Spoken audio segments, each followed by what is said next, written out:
آج کے اس ایکسپلینر میں ہم دریافت کرنے والے ہیں ایک ایسی جگہ کی جہاں دنیا بھر کے ذائقے ایک چھوٹے سے جزیرے پر آ کر مل جاتے ہیں۔ بحرین، مڈل ایسٹ کا ذائقوں کا مرکز۔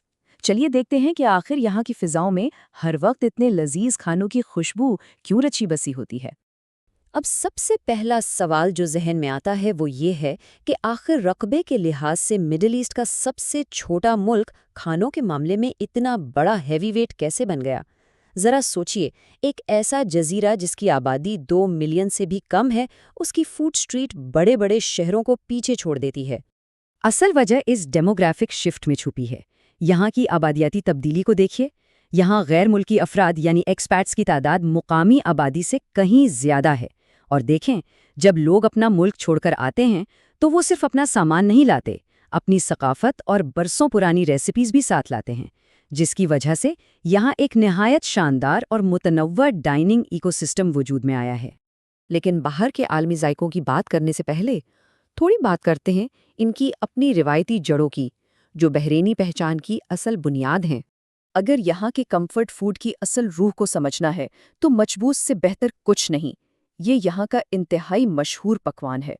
یہ بس چاول اور گوشت کا پلاؤ نہیں ہے، اس میں بھارت، مسالے اور لومی یعنی سوکھے لیموں کا جو ملاپ ہے، یہ صدیوں کی ثقافت کو لٹرلی ایک گرما گرم نوالے میں پیش کر دیتا ہے۔ اور بات صرف مخبوز پر ختم نہیں ہوتی۔ دھیمی آنچ پر پکا ہوا ہریس، ناشتے میں کھایا جانے والا بے تمات اور میٹھی سوئیوں والا بالالیت، شام کی چائے کے ساتھ کرکرے کباب، بحرانی اور آخر میں زعفرانی حلوہ۔ اگر منامہ سوق میں حاجی کیفے جیسی کسی تاریخی جگہ چلے جائیں تو یہ سب آج بھی اپنے بالکل اصلی اور اوتھینٹک ذائقے کے ساتھ ملتا ہے۔ اور دن ڈھلتا ہے تو یہاں کا اسٹریٹ فوڈ سین ایک بالکل نیا روپ لے لیتا ہے۔ رات میں بادشاہت ہوتی ہے بلیک لیمن ٹکا کی۔ یہ بیف کے چھوٹے ٹکڑے ہوتے ہیں جن پر مخصوص کالے لیموں کا پاؤڈر لگا کر کوئلوں پر بھونا جاتا ہے۔ اسے تازے بیک کیے گئے کوبس اور پودینے کی چٹنی کے ساتھ کھایا جاتا ہے۔ یہ دن میں نہیں ملتی، یہ صرف رات کو کھانے کا مزہ ہے۔ اور یہ بات صرف کہنے کی نہیں ہے، عالمی فوڈ ولاگرز کے ریاکشن سنیے۔ جب وہ کہتے ہیں کہ مجھے اس سے بالکل پیار ہو گیا ہے، تو واقعی ان مقامی مسالوں کی سادگی کے آگے بڑے بڑے ریسٹورنٹس پھیکے پڑ جاتے ہیں۔ لوگ اس اسموکی اور سپائسی ٹکا کی خوشبو کی طرف خود بخود کھچے چلے آتے ہیں۔ اب آتے ہیں اس غیر ملکی ذائقوں کے دھماکے کی طرف جس نے اس چھوٹے سے جزیرے پر لٹرلی پوری دنیا جمع کر دی ہے۔ 15 یہ صرف ایک چھوٹی سی لسٹ میں ملنے والے بہترین دیسی سپاٹس کی تعداد ہے۔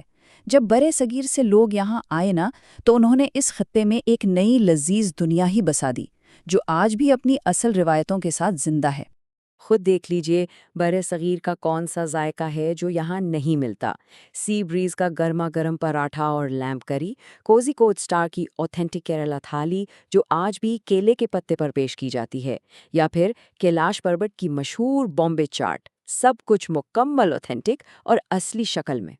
یہ قصہ اس بہترین صبح کو قید کرتا ہے جب ابلتا ہوا گرم تازہ پاکستانی ناشتہ پیش کیا جاتا ہے، تندور سے سیدھا ترتا ہوا پراٹھا اور بھنی ہوئی لیمب کری۔ یہاں جو لوگ آئے ہیں انہوں نے اپنے کھانے کی کوالٹی پر کبھی سمجھوتا نہیں کیا، اور یہی ان کی کامیابی کا راز ہے۔ اور ہاں، صرف دیسی کھانے نہیں، فلپینو کمیونٹی نے یہاں ایک بہت ہی مضبوط اور کلرفل پہچان بنائی ہے۔ کوزینہ میں اناسال چکن یا لپاز بچوئے نام کا نوڈل سوپ ہو، باہی کوبو کا اوتھینٹک لیچن بیلی یا پھر سزلنگ سزگ، یہاں آپ کو لذیذ کھانے کے ساتھ ساتھ کیروکے اور وہ پارٹی والا ماحول بھی ملے گا جو فلپینو کلچر کی اصل جان ہے۔ اسی کلچر کے مکس میں پرشین یعنی ایرانی کھانوں کا گہرا اثر بھی ملتا ہے۔ ایسے فیملی رن ریسٹورنٹس ہیں جو اپنی نسلوں کی ریسیپیز آج تک محفوظ رکھے ہوئے ہیں۔ بنو ریسٹورنٹ کا مشہور خورمے سبزی سٹو یا رستدان کبیدے کباب لے لیں، یا پھر ہومو ریسٹورنٹ کا لیمب شینک اور چاول، یہ دعوتیں واقعی کسی رائل دعوت سے کم نہیں ہوتیں۔ اور اس معیار کا اندازہ لگائیں جب فوڈ ریویورز ٹیسٹ کر کے کہیں کہ گوشت بالکل منہ میں پگھل رہا ہے، اس سے بہتر کچھ نہیں ہو سکتا۔ پرشین فوڈ کی اتنی زبردست کوالٹی آپ کو آئیلینڈ پر ہر جگہ مل جائے گی۔ یہ ان کی اپنی روایات کے ساتھ سچی محبت کا ثبوت ہے۔ تو یہ تو بات ہو گئی ان تمام کھانوں کی۔ اب چلیے تھوڑی ان ثقافتی مراکز یا ہاٹ سپاٹس کی بات کرتے ہیں جہاں یہ تمام رنگ فزیکلی آپس میں ملتے ہیں۔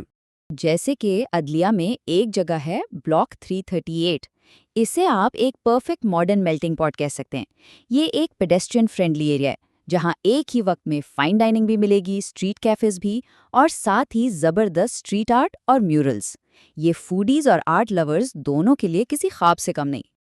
اور ایسی جگہوں پر آپ کو کچھ ایسی عالمی لذتیں بھی ملتی ہیں جو آپ ایکسپیکٹ بھی نہیں کرتے، جیسے ابسینیا میں ایتھیوپین مسالے یا کسی ایشین سپر مارکیٹ میں چھپا ہوا اوتھینٹک نوڈل سوپ. زمارے میں ملنے والے گریک سیسمی بریڈ رنگز ہوں یا پھر دوسری طرف ایک قدیم یونیسکو ورلڈ ہیریٹیج سائٹ کے بالکل قریب روایتی دعوتیں.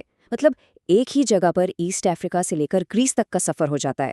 یہ آبادیاتی تانا بنا اور سارے مسائل آخر میں مل کر یہاں ایک الٹیمیٹ فوڈ ڈیسٹینیشن تیار کرتے ہیں. اب سوچئے ذرا، اتنے سارے اوتھینٹک اور کمال کے عالمی آپشنز موجود ہوں تو ذہن میں بس ایک ہی سوال آتا ہے نا، یہ کہ آخر سب سے پہلے کون سا پکوان چکھا جائے؟ یہی الجھن اور ایکسائٹمنٹ تو بحرین کو اس پورے خطے کا بے تاج کلنری ہب بناتی ہے. اس ایکسپلینر کو ہم یہی ختم کرتے ہیں، لیکن ذہن میں یہ سوال ضرور چھوڑے جا رہے ہوں کہ اگر آپ اس آئلینڈ پر ہوتے تو آپ کی پہلی بائٹ کیا ہوتی؟